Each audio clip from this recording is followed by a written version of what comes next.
Sou Elizabeth, nutricionista, tenho 19 anos de serviço público municipal e apaixonada pelo SUS, né? Acho que como todos que estão aqui também.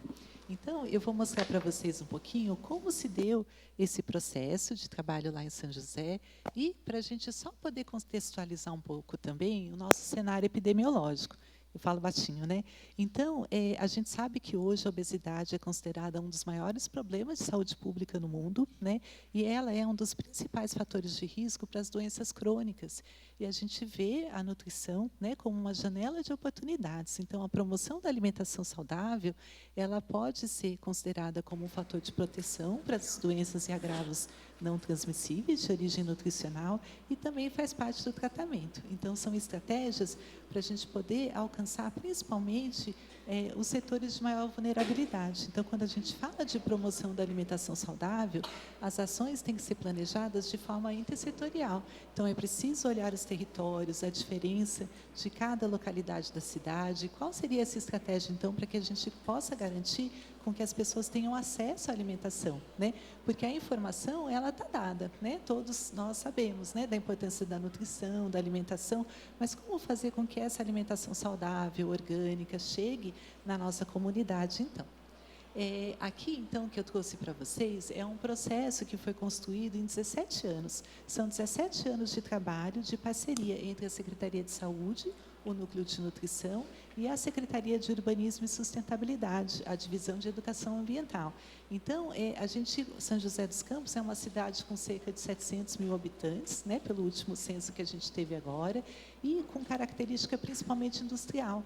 Então, a agricultura, o cultivo da alimentação saudável está muito distante, né, do dia a dia dos nossos usuários. Então, a gente começou com uma proposta de cultivo de alimentos saudáveis em pequenos espaços, em vasos, em floreiras, e com o tempo a gente foi amadurecendo como trabalhar em rede para que a gente possa trabalhar essa questão com toda a nossa municipalidade, principalmente espelhando em 3 grandes objetivos do desenvolvimento sustentável, que então a gente pode pensar no ODS, que fala da erradicação da fome, quando a gente pensa em alcançar a segurança alimentar, melhorar a nutrição, promover a agricultura sustentável, o ODS, que se refere à saúde e bem-estar, e o ODS, que fala sobre o consumo responsável. Então, como assegurar padrões de produção e de consumo sustentáveis.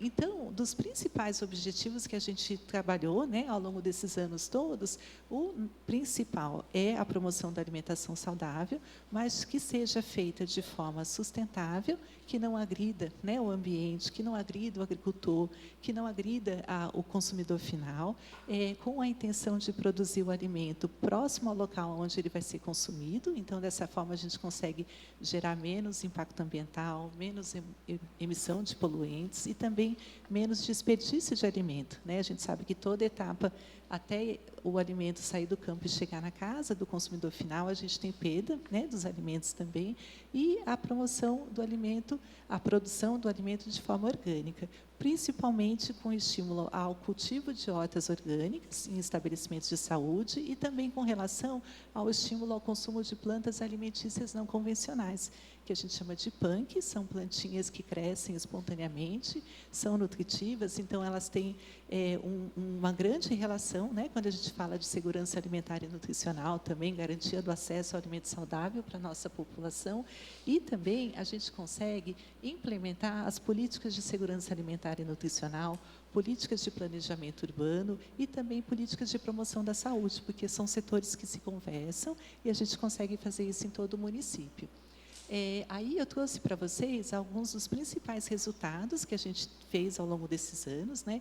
Então, o projeto de hortas comunitárias nas unidades de saúde, ele foi um amadurecimento desse projeto que começou em 2006, de cultivo de alimentos saudáveis, então, em pequenos espaços, em vasos, em floreiras.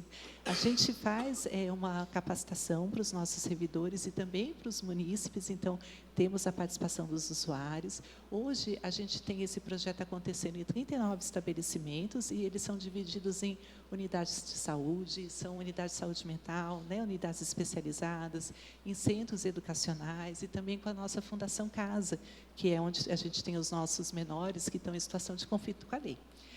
A gente tem uma metodologia, toda a produção que é feita nessa horta, ela é compartilhada. Então, ela é distribuída nos grupos que acontecem nas unidades de saúde, então, para que a nossa população saiba que a alimentação faz parte do tratamento, para que eles conheçam, né, que a gente tem esse recurso dentro do território, para que eles possam participar. E também uma parte dessa produção é compartilhada com os usuários, que são os nossos voluntários, que participam, né, que cuidam dessa horta. A gente tem todo um olhar com relação à parte da sustentabilidade. Então, o nosso cultivo ele é todo orgânico. Aqui, eu não sei se dá para vocês verem, tem uma foto de uma construção de uma composteira doméstica. Então, a gente ensina como fazer uma composteira doméstica, como cuidar desse resíduo orgânico para que ele se transforme em adubo. Tem modelinhos ali, tem fotos do canteiro, né, do composto orgânico final, nossos usuários participando do cuidado, a colheita, então a distribuição nos grupos. Então, é um pouquinho, né, da nossa dinâmica que ela acontece, e sempre com cuidado orgânico. Então, todo o tratamento que a gente dá são inseticidas caseiros, a gente trabalha com o conceito de plantas repelentes, plantas companheiras, né? Então, como a gente pode organizar esse cultivo, que não é uma horta que só tem alface, né, toda bonitinha, organizada, mas porque a gente usa esse conceito também, né, de agricultura orgânica. Bom, mais um exemplo, eu vou correr um pouquinho agora. A roda de conversa sobre punk, ela surgiu em 2018 e foi um desdobramento desse projeto de hortas comunitárias. Então, é uma atividade que acontece todo mês, uma vez por mês a gente se reúne e fala sobre uma plantinha, né? Cada mês é uma planta diferente, a gente aborda os valores nutricionais, os benefícios que essa planta traz para a gente. A gente também fala como cuidar, se é uma planta que gosta de sol, de sombra. A gente faz a degustação, então, em cada reunião tem uma receitinha que a gente divide com os nossos usuários, eles provam, então, a gente dá um passo a mais, né? Então, para não ter medo de consumir aquilo que a gente não conhece também. E depois, no final, eles visitam nossa horta modelo, que é onde a gente tem o cultivo, os canteiros de punk, também para que eles possam conhecer as outras espécies, e eles recebem a muda. A muda, ela vai ser plantada na casa das pessoas, vai ser plantada também nas unidades de saúde, e assim a gente garante o acesso, porque a gente fala que a plantinha é boa, ela é saudável, mas como que eu posso comer, né? Porque eu não vou encontrar ela no mercado normal. Então, e a gente sempre fala que elas, muitas vezes, elas são mais nutritivas do que as hortaliças que a gente consome normalmente, né? Então, esses dias a gente falou sobre a trapoeraba, que é uma plantinha rasteira que alguns de vocês devem conhecer, que a gente arranca, ela volta no canteiro, ela é bem invasiva e ela tem cerca de 230 miligramas de cálcio na folhinha. E a gente sempre fala da couve, né, que é uma hortaliça rica em cálcio, que tem 130.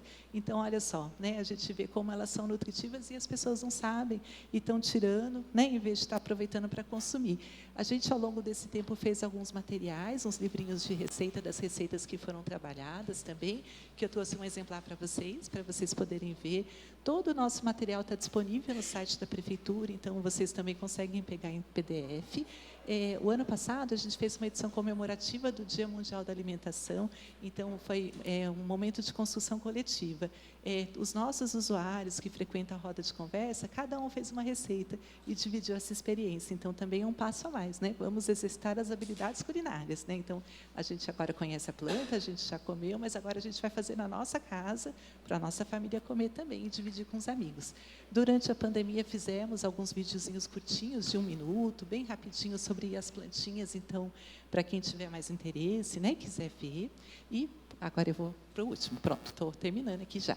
E depois, em 2019, mais um passinho, né, que a gente deu, aí pensando um pouco sobre as frutas não convencionais. Então, a gente brinca que são as frutas punk. Então, a gente fez um projeto de pomares nativos. Em São José, a gente tem a ocorrência dos biomas do Cerrado e da Mata Atlântica. Então, procuramos algumas plantas que, hoje em dia, já não são comuns mais para a nossa população, porque ninguém tem quintal, né? Ninguém planta mais.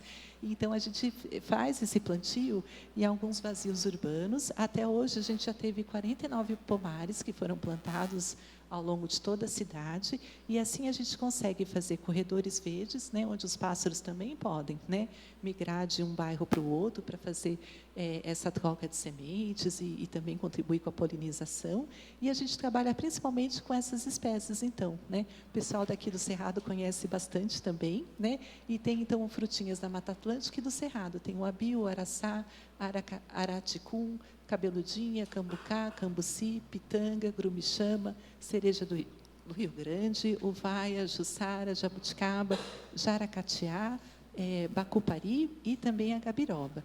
Então, dessa forma, a gente... Já estou finalizando, obrigada. A gente tem como consideração final, então, são propostas de um estímulo concreto da alimentação saudável, né? Então, como que o nosso município foi se organizando para que a gente possa sempre trabalhar essa questão da alimentação saudável? Então, a gente está sempre lembrando a população de que isso é importante e, principalmente, como dar acesso a essa alimentação, né? Então, a gente precisa pensar que os mais vulneráveis, muitas vezes onde eles moram, são bairros que não têm venda, né, de hortaliças e, às vezes, eles não conseguem também priorizar o recurso financeiro para essa aquisição. Então, como a gente consegue também fazer essa contribuição? Eu agradeço a doutora Margarete, nossa secretária de saúde, que está aqui conosco e que sempre incentivou muito, né, esse trabalho, e para mim, eu falo que é um privilégio, né, poder estar aqui apresentando esse trabalho na sua gestão, né, para mim tem um significado mais que especial, né, por conta de tantos anos de trabalho. Margarete também é servidora pública, né, e hoje é nossa secretária de saúde, e eu deixo aqui os nossos contatos. Se vocês quiserem conhecer um pouquinho mais, a gente fica à disposição também, viu? Obrigada.